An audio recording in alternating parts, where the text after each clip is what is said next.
सबसे पहले यादव साहब आपसे जानना चाहूंगा, केरल को केरलम तो आपने कर दिया, लेकिन आप पश्चिम बंगाल को बांग्ला करने को राजी नहीं है, क्यों? दीदी से दिक्कत है?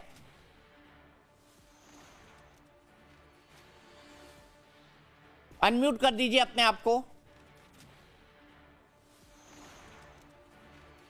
दीपक जी, मैं आपको बता दूं कि परिवर्तन संस्कृति सम्मान का विषय है, और यदि केरला का नाम केरलन किया गया तो ये अच्छी बात है। अपनी सभ्यता और संस्कृति के मलयालम भाषा में उनकी सम्मान है।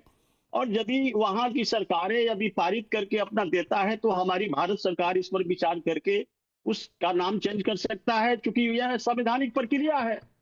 ये संविधान ने उनको इजाजत देता है। अब रही बात नाम परिवर्तन, केवल किसी एक दल की सरकार में नहीं हुई है आज तक।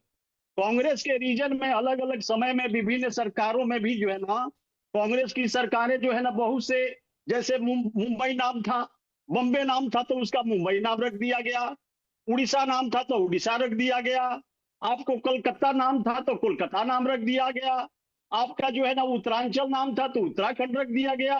तो ये विभिन्न सरकार, कांग्रेस के रीजन में बहुत से राज्यों का नाम भी बदले गए हैं दीपक जी।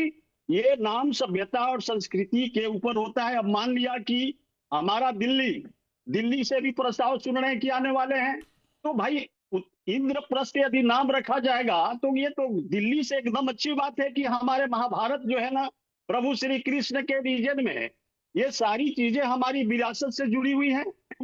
तो गुलामी के प्रतीक को खत्म करना हमारी एकदम जो है ना मकसद है रे भाई। अब रही बात कांग्रेस ने किया है, ये संवैधानिक जो है ना दर्जा प्राप्त है राज्य को कि अपना नाम को चेंज करके यदि प्रस्ताव भेजेंगे केंद्र सरकार के यहाँ, तो माननीय हमारे आदरणीय नरेंद्र मोदी जी इस चीज पर ध्यान दे करके एकदम जो अच्छी चीजें होगी, सभ्यता और संस्कृति को हमारी बरकरार रखने वाली नाम होगा, उसको पक्का रखा जाएगा। और जो गुलामी की प्रतीक नामे हैं उनसे हम लोग जो है ना एकदम अलग है भाई, हम लोग उस चीज को बर्दाश्त नहीं करेंगे। अब रही बात जो है, मैं आपको बता दूं कि नाम परिवर्तन लोकतंत्र और संविधान का प्रक्रिया है। केवल केवल जो है जिसमें केंद्र और राज्य दोनों की भूमिका होती है मेरे भाई। तो इसमें कहां से दिक्कत है दीपक जी?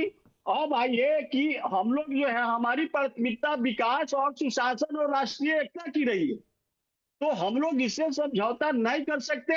और रही बात जो विपक्षी हैं, उनके पास तो कोई मुद्दा है नहीं, वो किसी प्रकार से जो है ना दंगाई भाषा में बात करते हैं।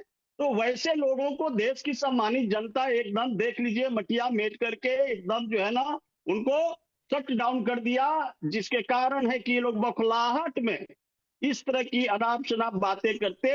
हम नहीं समझते हैं कि हमारे देश के प्रधानमंत्री आदरणीय नरेंद्र मोदी जी जब से इस देश पर आए हैं, तो भारत के अस्मिता का सम्मान का ख्याल रखते हुए इस देश को जो है ना विकासशील देश से कैसे विकसित देश की श्रेणी में खड़ा करें, इसकी चिंतन और मंथन हमारी भारतीय जनता पार्टी एनडीए की सरकार करती है दीपक जी।